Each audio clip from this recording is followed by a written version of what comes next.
दोस्तों, जैसा कि आप सभी को मालूम होगा कि हाल ही में उत्तर प्रदेश के कानपुर में आई लव मोहम्मद लिखने पर किस तरह से बवाल हुआ है। किस तरह से 200 मुसलमानों पर एफआईआर दर्ज करके उन्हें जेलों में डाला गया है और अब पूरे भारत में इस घटना को लेकर किस तरह से विरोध प्रदर्शन हो रहा है। और यही नहीं, इस घटना के बाद दुनिया भर के मुसलमानों ने यह साबित भी कर दिया कि मुसलमान अपने प्यारे नबी की मोहब्बत का कितना जज्बा रखते हैं। यही वजह है कि इस घटना के बाद हर मुसलमान कहने लगा कि अगर हमको हमारे प्यारे नबी से मोहब्बत का इजहार करने पर सजा भी मिलती है तो इसके लिए वह हर सजा को भुगतने के लिए तैयार भी हैं। अगर उन्हें जेल भी जाना पड़े तो वह खुशी खुशी से जेल जाने को भी तैयार हैं, क्योंकि अल्लाह के प्यारे नबी के नाम पर सब कुछ कुर्बान है। दोस्तों, इसी हंगामे के बीच इस वक्त उत्तर प्रदेश के मुख्यमंत्री योगी आदित्यनाथ का मुसलमानों पर और आई लव मोहम्मद लिखने पर एक बहुत बड़ा बयान निकलकर सामने आ रहा है, जिसे सुनकर आज सारी दुनिया हैरान हो रही है। और यही नहीं, योगी आदित्यनाथ के इस बयान को सुनकर आपके भी रोंगटे खड़े हो जाएंगे। इसलिए आज का यह वीडियो आप सभी के लिए बहुत खास है। आप इसको आखिर तक जरूर देखें। और सबसे पहले, अगर आपके दिल में प्यारे नबी की मोहब्बत है तो आप इस वीडियो को दिल से एक लाइक जरूर कर दें और कमेंट बॉक्स में आई लव मोहम्मद लिखकर इसे शेयर भी कर दें, ताकि और भी लोगों के पास में यह वीडियो पहुंच जाए। तो चलिए दोस्तों, शुरू करते हैं। दोस्तों, जैसा कि आप सभी को मालूम होगा कि उत्तर प्रदेश के मुख्यमंत्री योगी आदित्यनाथ को मुसलमानों के खिलाफ अजीबोगरीब बयान देने के लिए खास जाना जाता है। जब से उत्तर प्रदेश में योगी सरकार बनी है, तब से लेकर अब तक न जाने कितनी बार योगी आदित्यनाथ मुसलमानों के खिलाफ अजीबोगरीब बयानबाजी कर चुके हैं। आज हम आपको बताने वाले हैं कि हाल ही में उत्तर प्रदेश के मुख्यमंत्री योगी आदित्यनाथ ने आई लव मोहम्मद लिखने पर कौन सा बड़ा बयान दिया है, जिसे सुनकर आप भी चौंक जाओगे। इसलिए आप इस वीडियो को बगैर स्किप किए आखिर तक गौर से जरूर देखना। दोस्तों, सबसे पहले तो हम आपको बता दें कि 4 सितंबर 2025 को ईद मिलादुन नबी का जुलूस था। कानपुर की गलियों में हर तरफ रौनक थी, हर तरफ नाते पाक और लब्बैक या रसूल अल्लाह के नारे गूंज रहे थे। मुस्लिम युवाओं ने बीच चौराहे पर एक बड़ा सा बैनर लगाया, जिस पर लिखा था आई लव मोहम्मद। यह उनका प्यार था, अपने नबी से मोहब्बत का इजहार था। मगर पड़ोस के हिंदू संगठन के कुछ लोगों को यह बैनर देखकर बहुत गुस्सा आ गया। उन्हें लगा कि यह हिंदू जुलूसों के रास्ते पर लगाया गया है या यह बैनर उन्हें चिढ़ाने के लिए लगाया गया है। इसलिए उन्होंने गुस्से में आकर उस बैनर को फाड़ दिया और इस तरह से फिर हंगामा मच गया। यानी कि आई लव मोहम्मद का बैनर लगाने को लेकर कानपुर में बहुत बड़ा विवाद खड़ा हो गया। इसके बाद फौरन ही पुलिस बुलाई गई और इस विवाद को सुलझाने की कोशिश की गई। मगर फिर पुलिस ने क्या किया? पुलिस ने फिर मुस्लिम समुदाय के 25 युवाओं पर धार्मिक भावनाओं को ठेस पहुंचाने का आरोप लगाकर एफआईआर दर्ज कर ली। इस वजह से फिर अगले कुछ दिनों में यह मामला और भी ज्यादा गर्म हो गया। जगह जगह पर इस बात को लेकर विरोध प्रदर्शन होने लगे। इस तरह से फिर इस विवाद के दौरान दोनों पक्ष आमने सामने हो गए। मगर यहाँ पर पुलिस ने समझौता कराने की बजाय मुसलमानों से कहा कि वह इस तरह का बैनर सिर्फ पारंपरिक स्थानों पर ही लगाएं। दोस्तों, इसके बाद पूरे देश में आई लव मोहम्मद का बैनर लगाने को लेकर विरोध प्रदर्शन होने लगे। बरेली से बुरहानपुर और पंजाब तक लोग इसे अभिव्यक्ति की स्वतंत्रता पर हमला बताने लगे। इस तरह से फिर कानपुर ही नहीं बल्कि पूरे देश का माहौल तनावपूर्ण हो गया। हिंदू संगठन के लोग सड़कों पर उतर आए और दूसरी तरफ मुस्लिम लोग भी शांतिपूर्ण तरीके से मार्च निकालने लगे और जगह जगह पर आई लव मोहम्मद का बैनर लगाने लगे। इस तरह से फिर देखते देखते पूरे भारत में आई लव मोहम्मद का ट्रेंड चलने लगा और खास तौर से पूरे उत्तर प्रदेश का माहौल खराब हो गया। इसी बात को देखते हुए फिर उत्तर प्रदेश के मुख्यमंत्री योगी आदित्यनाथ को सामने आना पड़ा और उन्होंने ऐसी बड़ी बातें कह दी जिसे सुनकर आज हर कोई हैरान हो रहा है। योगी आदित्यनाथ ने अपने इस बयान में कहा कि किसी भी धर्म, संप्रदाय, महापुरुष, देवता या संत पर कोई भी अपमानजनक टिप्पणी स्वीकार नहीं की जाएगी। ऐसी टिप्पणियां करने वालों को कानून के दायरे में लाकर खड़ी सजा दी जाएगी। इसके आगे योगी आदित्यनाथ ने यह भी कहा कि भारत देश में सभी धर्मों और संप्रदाय को एक दूसरे का सम्मान करना होगा, लेकिन इसके साथ ही विरोध के नाम पर अराजकता, तोड़फोड़ या आगजनी बर्दाश्त नहीं की जाएगी। ऐसा करने वालों पर कड़ी से कड़ी कार्रवाई की जाएगी। दोस्तों, हम आपको बता दें कि योगी आदित्यनाथ ने यह बयान कानून व्यवस्था की समीक्षा बैठक में दिया है, जो धार्मिक विवादों पर योगी के सम्मान नीति को दर्शाता है। सख्त कार्रवाई, लेकिन साथ ही आपसी सम्मान की भी अपील की गई है। और साथ ही उत्तर प्रदेश के मुख्यमंत्री योगी आदित्यनाथ की ओर से इस मामले में पुलिस की कार्यवाही को सही ठहराया है। यानी कि योगी आदित्यनाथ ने कहा है कि इस मामले पर पुलिस ने जो भी कोई कार्यवाही की है वह बिल्कुल सही की है। इसके साथ ही उत्तर प्रदेश के मुख्यमंत्री योगी आदित्यनाथ ने अपने आला अधिकारियों को यह भी सख्त निर्देश दिया है कि वह इस विवाद के बीच सोशल मीडिया पर 24 घंटे खास निगरानी रखें। इस विवाद के बीच कोई भी शख्स सोशल मीडिया के जरिए से किसी भी तरह की कोई अफवाह न फैलाने पाए और ना ही कोई आपत्तिजनक पोस्ट करने पाए। और इस बीच अगर कोई सोशल मीडिया पर गलत पोस्ट करता हुआ या फिर अफवाह फैलाता हुआ मिल जाता है तो ऐसे शख्स पर कड़ी से कड़ी कार्रवाई की जाए। इसके अलावा योगी आदित्यनाथ ने अपने आला अधिकारियों को यह भी सख्त निर्देश दिया है कि आई लव मोहम्मद विवाद के बीच अगर कोई भड़काऊ बयानबाजी करता हुआ मिलता है या कोई गलत बयानबाजी करता है तो ऐसे शरारती तत्वों के साथ में जीरो टॉलरेंस की नीति अपनाई जाए। लेकिन दोस्तों, अब इन्हें कौन समझाए कि मोहब्बत कभी छुपाई नहीं जाती है। मोहब्बत अगर सच्ची हो तो वह जुबान पर आ ही जाती है और वह दिल से छलकती भी है। और बात जब आ जाती है अल्लाह के प्यारे नबी हजरत मोहम्मद सल्लल्लाहु अलैहि वसल्लम की, तो फिर मुसलमान अपनी जान, अपना माल, अपना घर बार सब कुछ कुर्बान करने के लिए तैयार हो जाते हैं। और ऐसा हाल ही के मामले में आपने देखा भी होगा, जिसमें आई लव मोहम्मद का बैनर लगाया गया, जिस पर विवाद खड़ा हो गया। हालांकि यह कोई नया जुमला नहीं है, यह वह अल्फाज हैं जो हर मुसलमान की आवाज है। कोई इस बात को अपनी नमाज में कहता है, तो कोई अपनी दुआ में कहता है, तो कोई अपनी रूह की गहराई से अपने नबी को पुकारता है। लेकिन इस बार जब आई लव मोहम्मद का बोर्ड लगाया गया तो अचानक से यह मामला एक विवाद का रूप ले बैठा।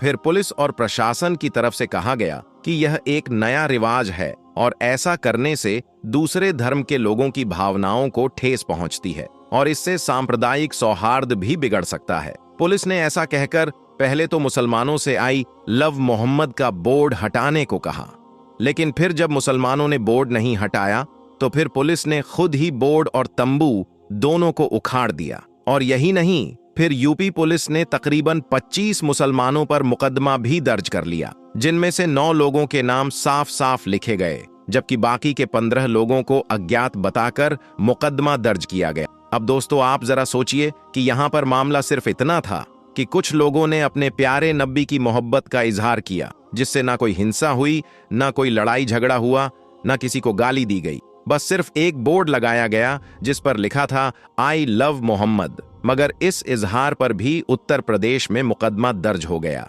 लेकिन फिर इस पर मुसलमानों की प्रतिक्रिया भी काबिले गौर रही। जब यह खबर हर तरफ फैली तो हर तरफ से मुसलमान कहने लगे कि अगर आई लव मोहम्मद लिखना जुर्म है, गुनाह है, तो हम खुशी खुशी से यह जुर्म करेंगे। अगर इसके लिए हमें जेल भी जाना पड़ा तो हम जेल जाने के लिए भी तैयार हैं, क्योंकि मोहब्बत छुपाने की चीज नहीं होती है और अपने प्यारे नबी से मोहब्बत का इजहार तो हर मुसलमान की रूह का एक हिस्सा है।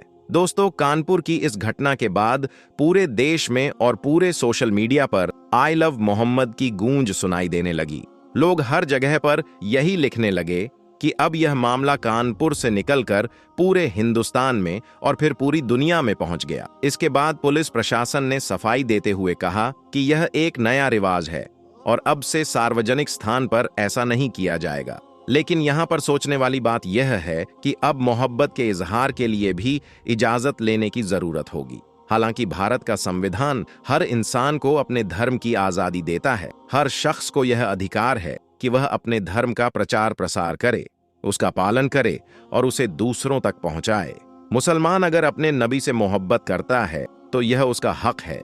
वह किसी को कोई गाली तो नहीं दे रहा है, किसी पर कोई हमला तो नहीं कर रहा है, किसी की धार्मिक भावनाओं का अपमान तो नहीं कर रहा है। मगर फिर भी यह लोग हर तरफ से मुसलमानों को दबाने की कोशिश कर रहे हैं। लेकिन याद रखें, यह दुनिया चाहे जो कुछ भी कर ले, चाहे जितने भी मंसूबे बना ले, इनका सामना कयामत तक मोहम्मद नाम से होता रहेगा। यह नाम आज भी दुश्मनों के दिलों में दहशत और मुसलमानों के दिलों की ठंडक बना हुआ है और इंशा अल्लाह कयामत तक ऐसा ही रहेगा। और यही नहीं, मोहम्मद नाम मुसलमानों के दिलों में शौक़े शहादत पैदा करने का जज्बा भी रखता है। अल्लाह ताला से दुआ है कि अल्लाह पाक हम सबके दिलों में प्यारे नब्बी की मोहब्बत को पैदा करे और मोहम्मद नाम के लिए मर मिटने का जज्बा पैदा करे। दोस्तों, इस बात को तो आप सब लोग अच्छी तरह से जानते ही हो कि जब किसी के यहाँ पर बच्चा पैदा होता है तो वह बच्चा 2 या 2.5 साल के बाद बोलना शुरू करता है। लेकिन आज की इस वीडियो में हम आपको अल्लाह ताला की कुदरत का एक ऐसा करिश्मा बताने वाले हैं जिसमें एक बच्चा पैदा होते ही अजान देने लगा और अल्लाह के एक होने की गवाही देने लगा। यह पूरा वाकया सुनकर यकीनन आप भी हैरान रह जाओगे। इसलिए आज का यह वीडियो आप सभी के लिए बहुत खास है। आप इसको आखिर तक जरूर देखें। और सबसे पहले, अगर आपको अल्लाह की जात पर पूरा भरोसा है तो आप इस वीडियो को दिल से एक लाइक जरूर कर दें और मेहरबानी करके इसे शेयर भी कर दें ताकि और भी लोगों के पास में यह वीडियो पहुंच जाए। तो चलिए दोस्तों, शुरू करते हैं। दोस्तों, भारत के किसी इलाके में एक छोटा सा गांव है जिसका नाम है राजनपुर। इस गांव में वैसे तो हर धर्म और मजहब के लोग रहते हैं, लेकिन तादाद में हिंदू लोग ज्यादा हैं। इसी गांव में हमीद और सारा नाम का एक मुस्लिम जोड़ा रहता था जो गरीब जरूर थे मगर सच्चे दिल वाले थे। इनकी शादी को 10 साल का वक्त गुजर चुका था मगर अभी तक यह औलाद जैसी नेमत से महरूम थे। हर रात ईशा की नमाज के बाद हमीद तन्हाई में बैठकर अल्लाह ताला की बारगाह में दुआ मांगा करता था कि या अल्लाह मुझे औलाद जैसी नेमत अता फरमा, या अल्लाह मेरी बीवी की झोली खुशियों से भर दे। फिर ऐसे ही वक्त गुजरता गया मगर सारा की गोद अभी तक खाली थी। गांव की औरतें सारा को ताना देती कि जरूर यह कोई पापी औरत है, मनहूस है, इसकी शादी को 10 साल गुजर गए हैं मगर अभी तक इसको औलाद नहीं हुई है। तो कोई कहता कि अगर यह हिंदू होती तो अब तक इसके यहाँ पर औलाद हो जाती। यह सब सुनकर सारा अपने आंसू छुपा लेती और चुपके से अपने घर के अंदर चली जाती, क्योंकि वह जानती थी कि यह सब्र का इम्तिहान है और सब्र करने वालों को अल्लाह कभी मायूस नहीं करता है। दोस्तों, एक रात हमीद ने सजदे में अपना सर रखा और सच्चे दिल से अल्लाह को पुकारने लगा कि या अल्लाह, मैंने तुझसे कभी भी उम्मीद नहीं छोड़ी है। मैं जानता हूं कि जब तू देता है तो बेहिसाब देता है। या अल्लाह, मुझे भी औलाद जैसी नेमत से नवाज दे।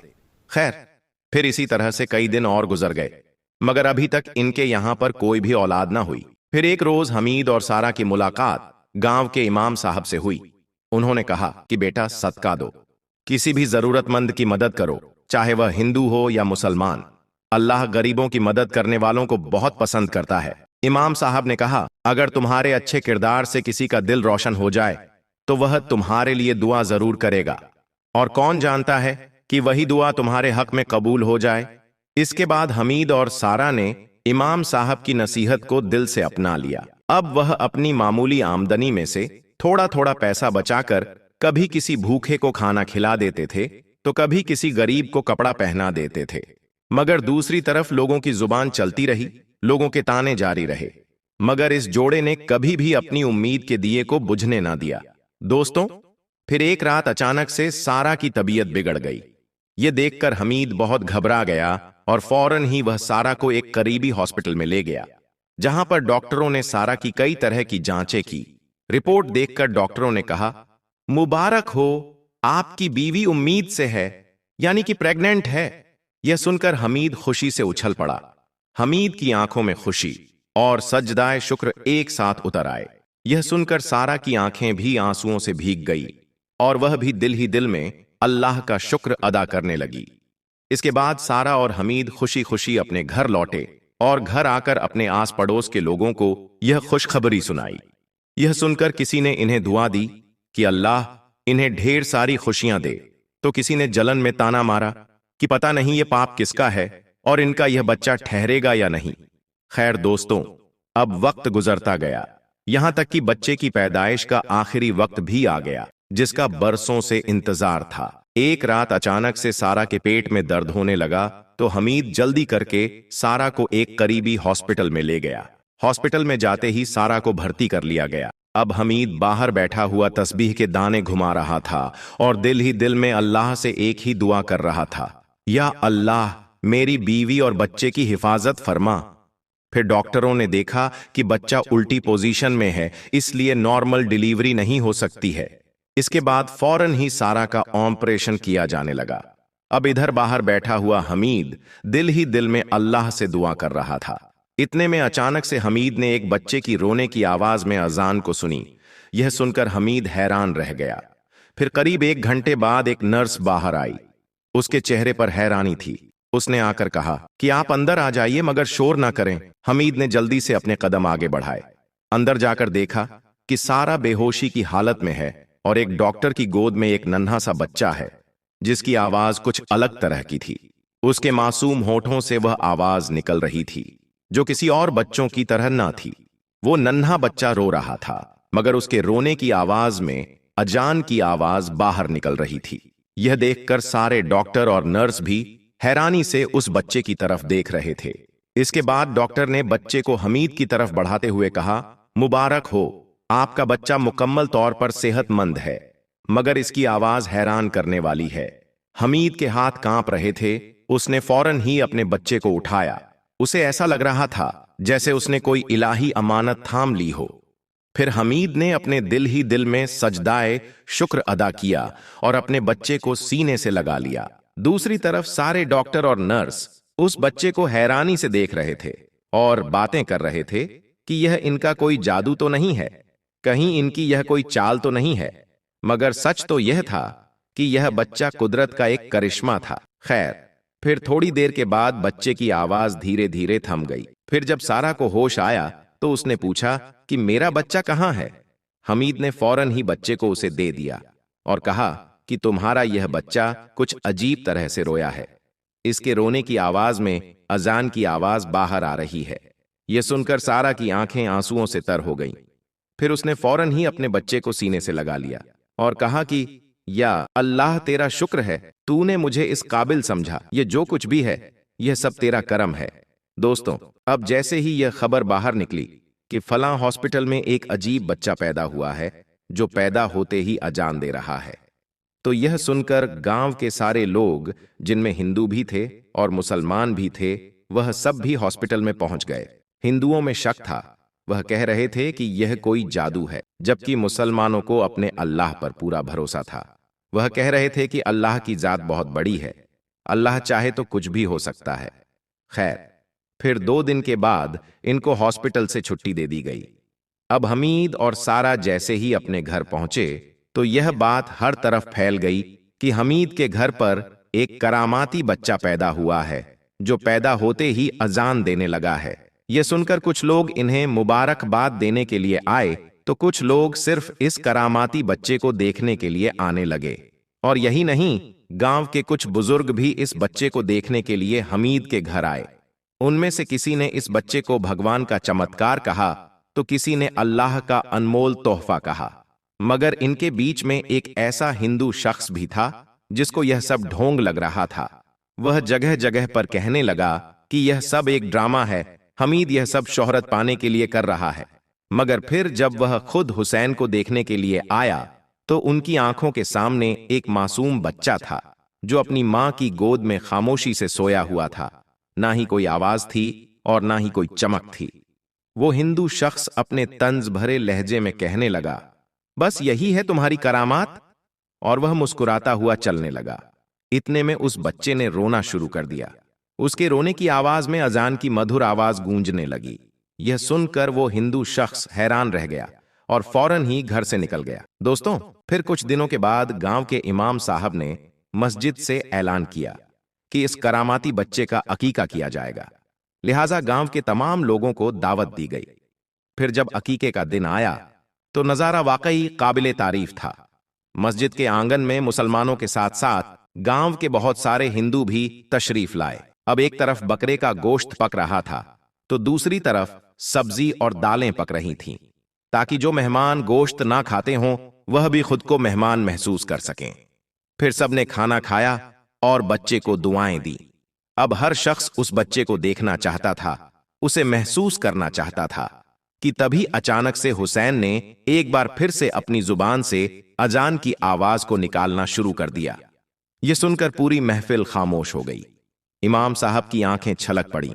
उन्होंने अपने हाथ उठाए और दुआ की, या अल्लाह, इस बच्चे को 2 मजहबों के दरमियान मोहब्बत का पुल बना दे। फिर वक्त गुजरता गया। अब हुसैन बढ़ने लगा था। उसकी नूरानी आंखें, चेहरे पर सुकून और आवाज में अजीब सी गूंज। और यही नहीं, उसकी निगाहों में रूहानियत साफ छलकती थी। यह देखकर अब तो गांव के बहुत सारे हिंदू भी उसकी तरफ खींचे चले आते थे। कोई कहता कि यह मुसलमानों की तरफ से कोई इलाही करिश्मा है, तो कोई कहता कि नहीं, यह इनका कोई जादू है। मगर मुसलमानों का कहना था कि यह तो सिर्फ अल्लाह पाक की एक निशानी है। मगर इसके साथ ही आसपास के बहुत सारे मौलवी भी इस बच्चे को देखकर परेशान होने लगे। वह सोचने लगे कि कहीं लोग इस बच्चे को मुकद्दस ना समझने लगे, कहीं यह बात इनके लिए शिर्क न बन जाए। इसलिए वह हर जुमे के खुतबे में तकरीर करने लगे कि ऐ लोगों, याद रखो, सजदा सिर्फ अल्लाह के लिए है, इंसान को पूजना हराम है। खैर, फिर धीरे धीरे अब गांव का माहौल बदलने लगा था और हुसैन अब 3 साल का हो गया था। अब जहां पर एक तरफ लोग इस बच्चे को खुदा का करिश्मा मानकर इसे इज्जत देने लगे थे, वहीं पर कुछ लोग ऐसे भी थे जो हसद और जलन से भरे हुए थे। वह इसे ढोंग कहने लगे। उन्हीं में से एक शख्स था अरविंद। वह हर तरफ अफवाह फैला रहा था कि यह कोई करामात नहीं है, यह इनका एक ढोंग है। बस इस तरह से उसने कुछ लोगों को उकसाया और अपने साथ कर लिया और हमीद के घर पर हमला करने की योजना बना डाली।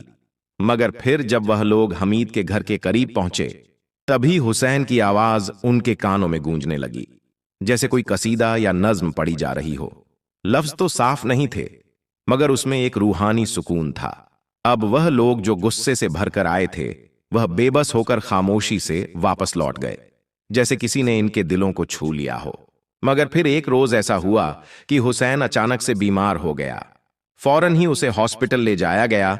डॉक्टरों ने हर तरफ से जांच की और बताया कि इसके जिस्म में इन्फेक्शन बहुत ज्यादा बढ़ गया है।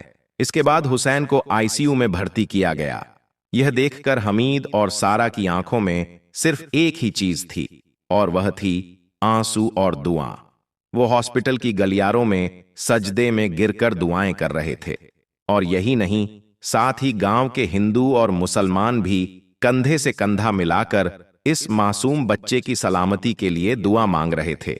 दोस्तों, फिर एक रात हुसैन की सांसें उखड़ने लगी। उसने एक बार धीरे से आंखें खोली और नरम होठों से कलमा पढ़ा, ला इलाहा इल्लल्लाह मोहम्मदुर रसूलल्लाह। और फिर पूरे हॉस्पिटल में सन्नाटा छा गया। पूरा हॉस्पिटल गहरे सदमे में डूब गया। नर्स की आंखें नम हो गईं, सारा बेहोश हो गई। फिर जब यह खबर गांव में पहुंची तो हर दिल पर मातम छा गया। हुसैन की नमाज़े जनाजा मस्जिद में अदा की गई। हिंदू और मुसलमान दोनों उसमें शामिल हुए। लोगों ने देखा कि एक छोटा सा जनाजा मस्जिद के आंगन में रखा हुआ है। इसके बाद इमाम साहब ने रोते हुए दुआ की और फिर हुसैन को सुपुर्द खाक कर दिया गया। सारा टूट चुकी थी। हमीद भी एक साया बन चुका था, मगर साथ ही दिल में एक तसल्ली भी थी कि उनका यह बेटा अपनी छोटी सी उम्र में एक बड़ी मिसाल बनकर गया है। फिर कुछ दिनों के बाद गांव के लोगों ने मशवरा किया कि हुसैन की याद में एक मस्जिद बनाई जाए। फिर चंद महीनों में एक मस्जिद बनकर तैयार हो गई। संगमरमर की तख्ती दरवाजे पर लगाई गई, जिस पर लिखा गया हुसैनी मस्जिद। मस्जिद के उद्घाटन में पूरा गांव, हिंदू और मुसलमान सब एक साथ मस्जिद में जमा हुए। इमाम साहब ने कहा कि यह बच्चा चंद रोज के लिए जरूर आया था, मगर अपनी मासूम आवाज से पूरे गांव में मोहब्बत का दरिया बहा गया।